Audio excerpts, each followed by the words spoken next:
Hello guys, welcome back to the channel and welcome back to Elite Wrestling. तो guys आज भी हम AEW और WWE इन दोनों ही कंपनियों के बहुत ही बड़े और बहुत सारे अपडेट्स के बारे में बात करने वाले हैं। और गाइज आज इस वीडियो के अंदर हम जानने वाले हैं कि हमें कौन सा AEW सुपरस्टार WWE कंपनी के रॉयल रंबल पेपर पर देखने को मिल सकता है। गाइज हम जानेंगे कि हमें सच में AEW और WWE कंपनी के बीच में फॉरबिडन डोर खुलता हुआ दिखाई देने वाला है या नहीं। और मैं भी आपको फाइनली मेरा व्यू बताने वाला हूँ कि मुझे क्या लगता है कि अगर WWE कंपनी अपना फॉरबिडन डोर खोलती है तो हमें कौन सा सुपरस्टार WWE कंपनी के रॉयल रंबल पेपर पर एक सरप्राइज देखने को मिल सकता है, जिसके साथ ही हम इस पूरे टॉपिक के ऊपर डिटेल में बात करने वाले हैं। तो गाइस ये सब बातें जानने के लिए ये वीडियो एकदम आखिर तक देखना और ऐसे ही AEW कंपनी से रिलेटेड हर एक न्यूज रूमर और अपडेट और AEW कंपनी के हर एक शो का रिव्यू पाने के लिए हमारे चैनल को सब्सक्राइब करना मत भूलना। पर गाइस अब ज्यादा देर ना लगाते हुए चलिए वीडियो शुरू करते हैं और जानते हैं कि हाल फिलहाल में WWE के रॉयल रंबल पेपर को लेकर कौन से अपडेट सामने आ रहे हैं और करंटली AEW कंपनी और WWE कंपनी इनके बीच में फॉरबिडन डोर को लेकर सिचुएशन क्या है और क्या सच में हमें AEW कंपनी का कोई सुपरस्टार WWE के रॉयल रंबल पेपर पर देखने को मिलने वाला है या नहीं। और अगर कोई AEW सुपरस्टार WWE के रॉयल रंबल पेपर पर आने वाला है तो सुपरस्टार कौन होने वाला है और फाइनली मुझे क्या लगता है कि वो सुपरस्टार कौन होगा।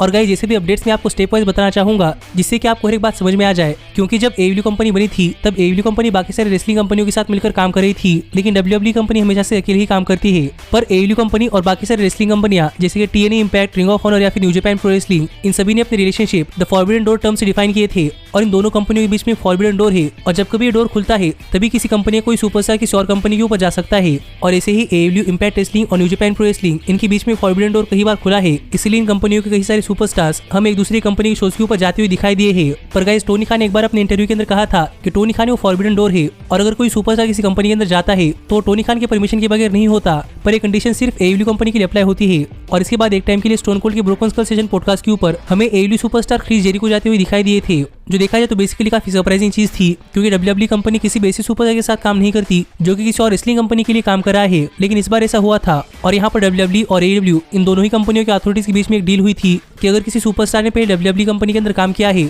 और वो सुपरस्टार AEW कंपनी के लिए काम कर रहा है और अगर WWE कंपनी को इसी सुपरस्टार को लेकर कोई डॉक्यूमेंट्री बनानी है या फिर कोई एक्स्ट्रा कंटेंट बनाना है तो ऐसे AEW सुपरस्टार जिन्होंने पहले WWE कंपनी के अंदर काम किया है वो सुपरस्टार्स दोबारा से WWE कंपनी के ऊपर ऐसे शोज या फिर डॉक्यूमेंट्रीज करने के लिए जा सकते थे। और इसी डील की वजह से क्रिस जेरिको स्टोन कोल्ड के ब्रोकन स्कल सेशन पॉडकास्ट के ऊपर जा पाए और ये डील सिर्फ डॉक्यूमेंट्रीज या फिर कंटेंट फिल्म करने के लिए हुई थी, किसी रेसलिंग अपीयरेंस के लिए नहीं। लेकिन अब WWE के रॉयल रंबल पेपर को लेकर सिचुएशन काफी अलग है, क्योंकि हाल ही में WWE कंपनी ने अनाउंस कर दिया है कि WWE कंपनी इम्पैक्ट रेसलिंग के नॉकआउट वीमेन चैंपियन यानी कि मिकी जेम्स को अपने रॉयल रंबल पेपर पर बुला रही है। और गाइस मुझे लगता है कि आपको पता होगा कि मिकी जेम्स किस तरीके से WWE कंपनी के ऊपर जा पा रही है, इसलिए वो बात बताने के लिए मैं यहाँ पर आपका टाइम नहीं वेस्ट करूंगा। पर मैं यहाँ पर आपको शॉर्ट में बताना चाहूंगा कि इम्पैक्ट रेसलिंग ऑफिशियल्स और WWE कंपनी के ऑफिशियल्स इनके बीच में एक डील हुई है और इसी डील की वजह से मिकी जेम्स इम्पैक्ट रेसलिंग के नॉकआउट वीमेन चैंपियन होने के बावजूद WWE कंपनी के रॉयल रंबल पेपर पर आ पा रही है और वो भी इम्पैक्ट रेसलिंग को रिप्रेजेंट करते हुए, जिससे आप समझ सकते हैं कि WWE कंपनी के विमेंस डिवीजन के अंदर फॉरबिडन डोर खुल चुका है, यानी कि WWE कंपनी अकेले नहीं बल्कि इम्पैक्ट रेसलिंग कंपनी के साथ मिलकर काम कर रही है। पर ही WWE के मेल डिवीजन को लेकर भी एक अपडेट सामने आई थी कि WWE रॉयल रंबल पेपर के लिए एक और बार फॉरबिडन डोर खोलकर किसी मेल सुपरस्टार को अपने रॉयल रंबल पेपर के ऊपर लाने वाली है।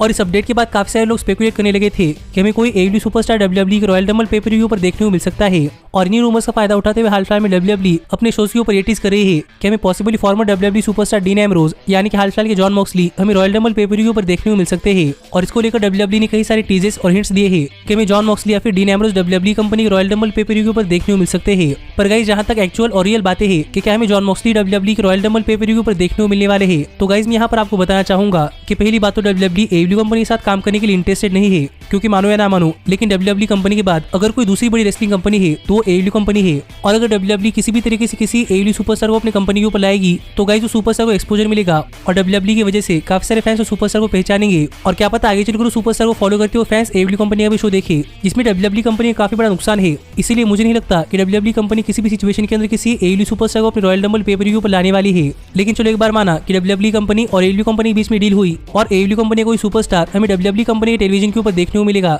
तो गाइस वो superstar possibly former WWE superstar हो सकता है, जैसे कि Chris Jericho, Matt Hardy, CM Punk, Bryan Danielson या फिर जॉन मॉक्सली, क्योंकि इस सुपरस्टार्स ने पहले WWE कंपनी के लिए काम किया है और पॉसिबली WWE इन सभी सुपरस्टार्स को उनके पुराने लुक के अंदर ही रॉयल रंबल पेपर के ऊपर ला सकती है, जिससे कि रॉयल रंबल पेपर के ऊपर एक सरप्राइज भी होगा और काफी सारे फैंस भी खुश हो जाएंगे। पर जहां तक बात है ऐसे सुपरस्टार्स की जो कि पहले WWE कंपनी के लिए काम कर चुके हैं और पॉसिबली हमें WWE के रॉयल रंबल पेपर के ऊपर देखने को मिल सकते हैं, जैसे कि कोडी रोड, जॉन मॉक्सली या फिर CM पंक, तो गाइस इन सभी सुपरस्टार्स की WWE कंपनी के साथ रिलेशंस काफी खराब है, इसलिए मुझे नहीं लगता कि किसी भी हाल के अंदर हमें सुपरस्टार्स डब्ल्यूडब्ल्यूई कंपनी के रॉयल रंबल पे पर व्यू पर देखने को मिलने वाले हैं। और मैं यहाँ पर कोडी रोड्स, सीएम पंक और जॉन मॉक्सली के बारे में बात कर रहा हूँ, क्योंकि गाइस अगर आपको नहीं पता तो मैं आपको बताना चाहूंगा कि डब्ल्यूडब्ल्यूई कंपनी छोड़ने के बाद कोडी रोड्स ने डब्ल्यूडब्ल्यूई कंपनी के ऊपर काफी सारे शॉट्स लिए हैं। इसीलिए मुझे नहीं लगता कि कोडी रोड्स डब्ल्यूडब्ल्यूई के रॉयल रंबल पे पर व्यू पर आ सकते हैं, जबकि कोडी ने पहले भी डब्ल्यूडब्ल्यूई कंपनी के लिए काम किया है। लेकिन जहां तक बात है सीएम पंक की, तो गाइस सीएम पंक और डब्ल्यूडब्ल्यूई का पंगा किसी नहीं पता, इसीलिए सीएम पंक के भी रॉयल रंबल पे पर व्यू पर आने के चांसेस काफी कम है। लेकिन जहां तक बात है जॉन मॉक्सली की, तो गाइस मुझे नहीं पता कि आपको याद है या नहीं, लेकिन जॉन मॉक्सली और डब्ल्यूडब्ल्यूई इनके बीच के जो आखिरी दिन थे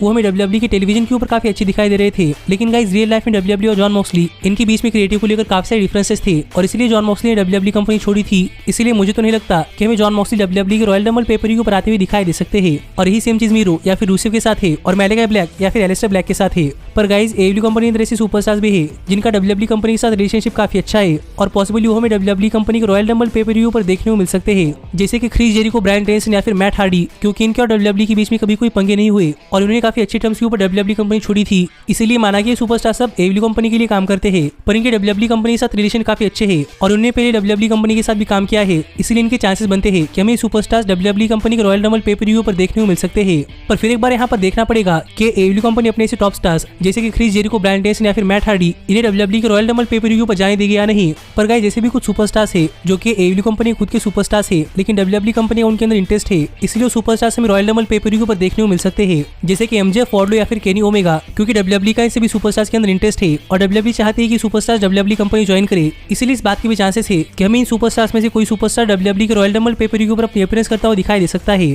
पर हमें इसमें केनी ओमेगा का नाम भी छोड़ना पड़ेगा, क्योंकि हाल फिलहाल में केनी ओमेगा इंजर्ड है और वॉर्डलो ने तो अभी कहा है कि वॉर्डलो अपना रेसलिंग करियर एडब्ल्यू कंपनी साथ ही कंटिन्यू करना चाहते हैं। लेकिन जहां तक बात है एमजेएफ की, तो गाइस माना कि हम काफी दिनों से देखते हुए आ रहे हैं कि एमजेएफ कह रहे हैं कि एमजेएफ उनका एडब्ल्यू कंपनी के साथ कॉन्ट्रैक्ट खत्म होने के बाद एमजेएफ डब्ल्यूडब्ल्यूई कंपनी ज्वाइन करने वाले हैं। पर टोनी खान ने खुद कहा है कि एमजेएफ एडब्ल्यू कंपनी के साथ लॉयल है और एमजेएफ एडब्ल्यू कंपनी छोड़कर कभी नहीं जाने वाले, इसलिए एमजेएफ के भी एडब्ल्यू कंपनी छोड़कर जाने का कोई चांस नहीं बनता। और गाइस मैं आपको बेसिकली बताऊं तो मुझे नहीं लगता कि एडब्ल्यू कंपनी और डब्ल्यूडब्ल्यूई कंपनी के बीच में कोई डील हो पाएगी और मैं कोई एडब्ल्यू सुपरस्टार डब्ल्यूडब्ल्यूई की टेलीविजन के ऊपर देखने को मिलेगा। पर मैंने आपको कहा था कि मैं आपको बताऊंगा कि मुझे क्या लगता है कि हमें कौन सा सुपरस्टार डब्ल्यूडब्ल्यूई के रॉयल रंबल पे पर व्यू पर देखने को मिल सकता है। और गाइस जो सुपरस्टार कोई और नहीं बल्कि इंपैक्ट रेसलिंग के रेसलर यानी कि मूस है, क्योंकि गाइस मेरे हिसाब से डब्ल्यूडब्ल्यूई और एडब्ल्यू कंपनी के बीच में कोई डील नहीं होने वाली और फॉरबिडन डोर तो इंपैक्ट रेसलिंग के साथ भी है। और मूस ने पहले इंपैक्ट रेसलिंग के शोज के ऊपर रोमन रेंस के ऊपर काफी सारे शॉट्स लिए हैं, जो मुझे पता नहीं कि आपको याद है या नहीं, पर गाइस मैं इंपैक्ट रेसलिंग के शोज देखता हूं और मैंने देखा है कि मूस ने रोमन रेंस के ऊपर काफी सारे शॉट्स लिए हैं और फॉरबिडन डोर तो डब्ल्यूडब्ल्यूई और इंपैक्ट रेसलिंग के बीच में भी है। इसीलिए मुझे ऐसा लगता है कि अगर किसी सुपरस्टार का फॉरबिडन डोर खोलकर रॉयल रंबल पे पर व्यू पर आने के चांसेस है, तो गाइस वो सुपरस्टार कोई और नहीं बल्कि इंपैक्ट रेसलिंग के रेसलर मूस है।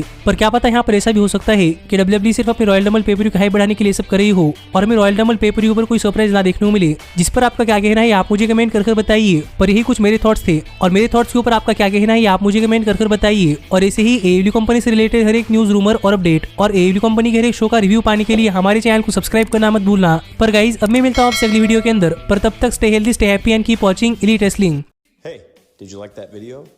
Click the screen for more. And where do you think you're going? Check out our official merchandise page and to support the entire cast. And thanks so much for being